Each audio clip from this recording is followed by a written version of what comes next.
Welcome on the 7:30 on Label Television. Today, Wednesday, December 20th, 2017 in Libreville. Before getting started, here are the headlines. The former president of the Republic will return to his native country after 5 years of exile in Senegal following the coup d'etat of 2012 by the military in the face of the multidimensional crisis that the country was going through at the time. In regional cooperation, the construction of the 620-meter bridge between Yaoundé in Cameroon and Bangor in Chad will be for 4 years, spanning the Lagoon River, which represents a natural border between the two countries. Ladies and gentlemen, welcome on your Pan-African channel. The United Nations High Commissioner for Refugees plans to evacuate the third countries between 5,000 and 10,000 refugees in a very vulnerable situation in Libya. Get the story.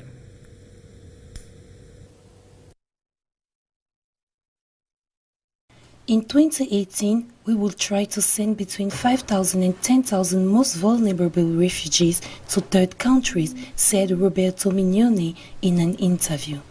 We cannot provide an exact figure because it will depend on the number of refugees that can be accommodated by countries in Europe, Canada or others.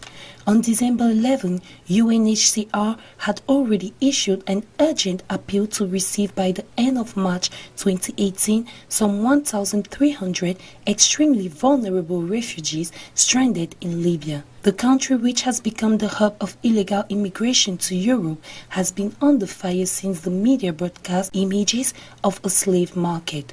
According to the UN representative in Libya, since November, about 100 refugees have already been evacuated to neighboring Niger, where their files are examined by host countries that do not have a functional embassy in Libya. With the exception of Italy, all Western embassies have been closed since 2014 due to chaos in the country. A first group of 20 refugees arrived Monday in France, their new host country, and 1,000 refugees in total should be evacuated before the end of January 2018. Note that more than 44,300 migrants are registered with UNHCR as refugees in Libya. Among them, 85% of them are Syrians, Iraqis and Palestinians already established in Libya for several years, according to the UNHCR. In Libya, refugees from Iraq, Syria, the Palestinian territories, Somalia, Eritrea, as well as Sudanese from Darfur and Ethiopians from the Oromo ethnic group are automatically registered as refugees, according to Roberto Mignone. According to the representative, UNHCR made 1,000 visits in 2017 to some 30 overcrowded detention centers under the control of the Libyan authorities, where migrants are being held in very difficult conditions. The information has fallen since Sunday, December 17th, where in Mali, the former president of the Republic, Amadou Toumani Touré, exiled in Senegal since the coup d'etat in 2012, is preparing finally to return home on December 24. It means on Sunday. Get the details. According to his supporters, Amadou Toumani Touré will return to Bamako next Sunday, 5 years after leaving his country for Dakar, where he lived since the coup d'etat that forced him into exile in 2012. If they do not confirm, not this return many times announced, the Malian authorities do not deny it either. In a statement issued on Monday, December 17, his party, the Party for Economic Development and Solidarity, announced that the President of the Republic, His Excellency El Haj Ibrahim Boubacar Keïta, reacted favorably to the return of the former president. Amadou Toumani Touré, the next day, in a second statement from the same party, indicated that his governing bodies expressed their sincere thanks and owe their gratitude to the President Boubacar Keïta for allowing the return to Mali of ATT, in short, in condition worthy of his rank. Amadou Toumani Touré has been living in the Senegalese capital since 2012, the date of his fall following a coup d'etat. Very discreet, moving only in private, after 5 years of silence imposed by the Senegalese authority to avoid offending the palace of Koulouba, Amadou Toumani Touré will therefore perhaps regain his right to speak at the end of the week. Once he has joined his country, according to the sources, It seems to be for the moment only a symbolic comeback. ATT should indeed go back to Dakar at the end of the year. There would be a few more months left to settle the logistical details of his return to Mali, especially the question of his housing in Bamako. Faced with this claim of pro-ATT or the imminent arrival of their mentor, the Malian authorities are cautious. On condition of anonymity, a senior official indicates that the return of the former president is very likely, while indicating that the head of state has given the green light and that the two men will meet once Amadou Toumani Touré returns. In Cameroon, a national workshop organized by the Cameroon National Association for Family Welfare brought together in Yaoundé key actors in the health sector, but also civil society, organization, parliamentarians, and ministerial officials brainstorm on how to effectively accelerate Cameroon's engagement at the international level as concerns sexual reproductive health and rights. Our correspondent, Elise Kenimbeni, has details on this story. The rates of maternal and infant mortalities being 782 deaths for 100,000 births, 31 deaths for 1,000 births, and 122 deaths for 1,000 births, respectively. These statistics, released in 2014 in Cameroon, remain very striking, according to ESPA. The national president of the Cameroon National Association for Family Welfare, Honorable Vincent Emma Etundi, said Cameroon has taken some engagements on the international scene which highly need to be implemented. The Sustainable Development Goals, the 2063 Agenda of the African Union, the 2020 Family Planning Initiative, the Demographic Dividend, just to name these few. Parliamentarians attending the workshop called on government to put in place health programs in various centers. Having to put in place family planning in all the health centers in all our constituency, it is important so that the population will be educated, both the men and the women would know the importance of family planning. It is not just a question of the woman, it's a question of the both parties. Apart from setting up programs and national policies, they say sensitizations should be reinforced. It is important for us to produce children, then take care of them, then see how their livelihood is going to be, for us to reduce the rate of poverty within our national territory. The Cameroon National Association for Family Welfare, leading the advocacy action alongside other non-governmental organizations, follow up its activities on the field. A second bridge to connect Cameroon to Chad, the laying of the first stone of this second bridge after the Anglais Bridge between Kuseri and Jamina, including the localities of Yagoua and Bongor, should take place in June 2018. We also learned during a meeting of the bilateral steering committee for this project, a meeting who was held in Douala, the Cameroon's economic capital. We listen. According to a aforementioned committee, work is quite advanced on all the technical files on the project, but the search for the necessary financing for the construction of this kind of infrastructure is still going on, particularly with the European Union and African Development Bank. The future bridge between Yagoua and Bongor will cost about 92 billion CFA franc, on which 58% will be financed by the state of Cameroon, against 42% for the Chadian state. This infrastructure is one of the major integrating projects currently underway in the CEMAC zone, along with the project to extend the Cameroonian railway to Chad or the construction of the Saint-Melima, also in Cameroon, road, as mentioned on the official website Invest in Cameroon. This project fits in perfectly with the spirit and letter of two of the EDB's 5 strategic priorities, which are integrating Africa and improving the quality of life of the people in Africa. According to Ousmane Doré, the Chief Executive Officer of the Pan-African Bank for Central Africa, the next bridge will unlock the economic potential of both regions, including timber, agriculture, and mining sectors in northern Cameroon and southwest Chad. In addition, in the face of the terrorist threat, especially Boko Haram, the next infrastructure should make it possible to secure more goods and people. All in all, to make this building more efficient, several other infrastructure will accompany its construction, as the asphalting on the 14 kilometers road between the Cameroonian city of Yagoua and Logone River, then the revitalization of a stretch of equivalent distance on the Chadian side to the city of Bongor, as well as the rehabilitation of several socioeconomic infrastructure. We stay in Central Africa, but now in Gabon, where the government has a plan to diversify its economy, and the government also is trying to revive its agriculture sector after being embroiled in an unprecedented economic crisis. Get the summary and the details by Evan Bala. Gabon spends about 400 billion CFA francs a year on food imports, a shortfall for the economy. As such, the government has decided to focus on an ambitious agricultural program based on 4 food crops: banana, plantain, cassava, chili and tomato, which will now be produced in industrial quantities. We recommend in this recovery plan to be able to reduce 75% of imports of products and foodstuffs by the year 2023, and this on the animal production component and the plant production component, said the Gabonese minister in charge of agriculture, Yves Fernand Mafumbi.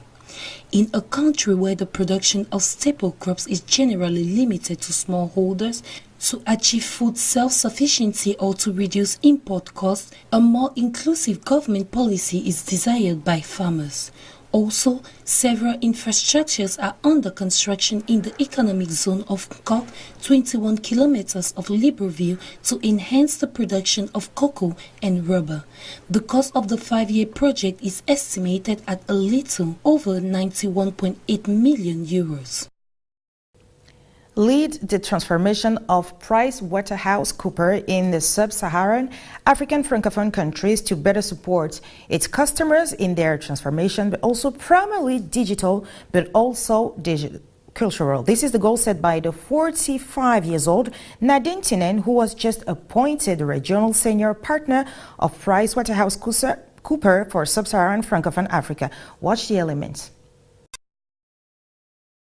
Routes, optimization, taxation in Africa are the favorite areas of Nadine Tinen, who has been named regional senior partner of PwC for French-speaking sub-Saharan Africa at 45 years old. Nadine Tinen is a graduate of the University of Bourgogne-Dijon in France, where she obtained a master's degree in tax law, a master in business law, also taxation and accounting, and an international diploma in European tax law.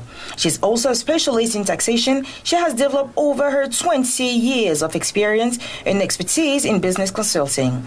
She began her career in 1996 at PricewaterhouseCoopers in Cameroon, where she was co-opted partners 10 years later. In 2010, she became head of the Cameroonian firm, and in 2014, she joined the management team of PricewaterhouseCoopers Afrique Francophone Sub-Saharan as tax and legal leader, responsible for the legal and tax advisory activity. Nadine Tinen is also a semi-chartered tax counsel and a member of the National Order of Tax Council of Cameroon. Africa is a continent in throes of change, which will aid in destiny of the world. In 2050, Africa will represent 12% of the world's health. The challenges of demographic, economic, and social transformation are being built today and now. That is why it is our role to support Africa development actors, be it society, communities, national, Pan-African, and even international companies, in carrying out their project from strategy to development. At runtime, we are convinced that by participating in the development of these actors, we contribute to the development and the influence of Africa as a whole. Nadine Tinen has gathered around her a new management team to take charge of the development of PricewaterhouseCoopers activity in the sub-Saharan Francophone region and help it to implement its objective by 2022.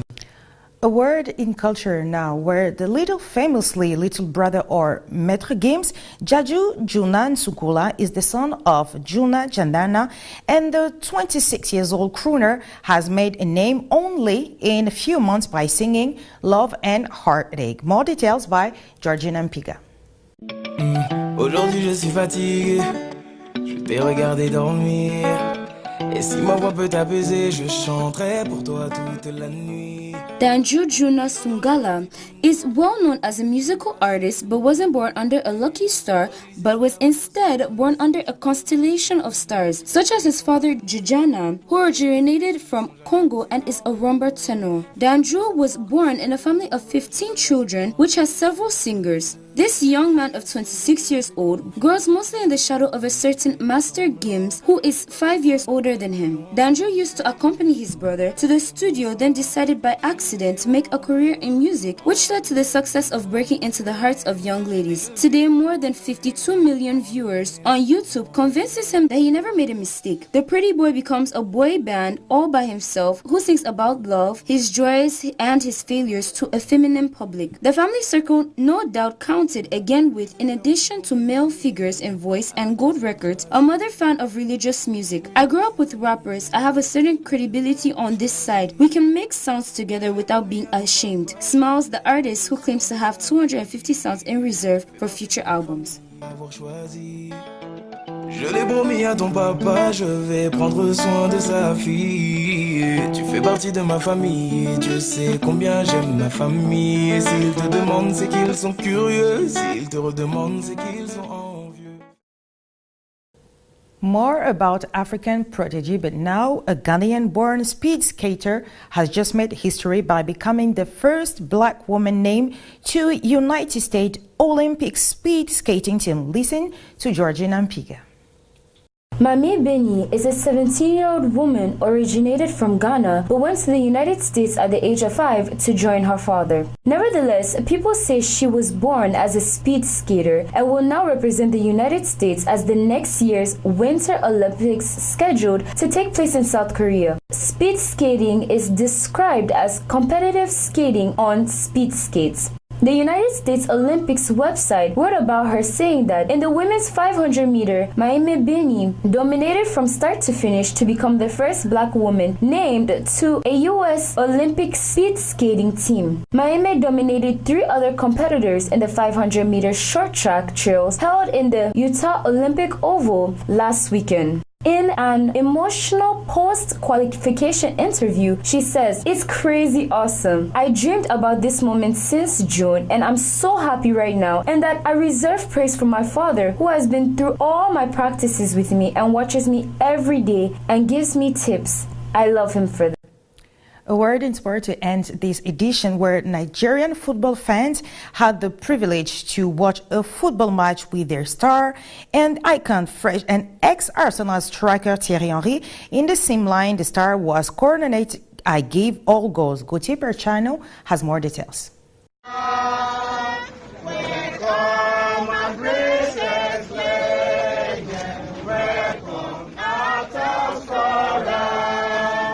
Lagos had a forfeit day as they were offered a rare chance to watch a match with Arsenal legend Thierry Henry at the landmark Event Center courtesy Guinness Nigeria PLC.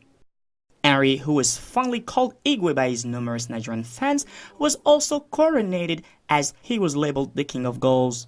Though the French striker also played for clubs like Monaco, Barcelona and Juventus, his time in London is fondly remembered across the world. When asked who was the best African player he played with while at Arsenal, the ex-striker picked Kanu Nwankwo. He explained that his technical ability stands him out. Henry, however, noted that the humble former Nigerian Super Eagles captain was widely underrated. As he was providing answers to the question, he said to journalists, "Don't forget about Lauren. I also love his game, but when it comes to the techniques, I will give it to Kanu. I am not saying this because I'm in Nigeria. Even if I was in another country, I will say same. Kanu was very good, but he is underrated. He is so humble, nice guy. You never hear any bad thing coming from him, just positive things." Henry also recalled his time at Monaco with Victor Ikpeba, who was also present with other ex-Super Eagles stars at the landmark Event Center on Sunday. The Igwe of gold, Mr. Thierry Henry.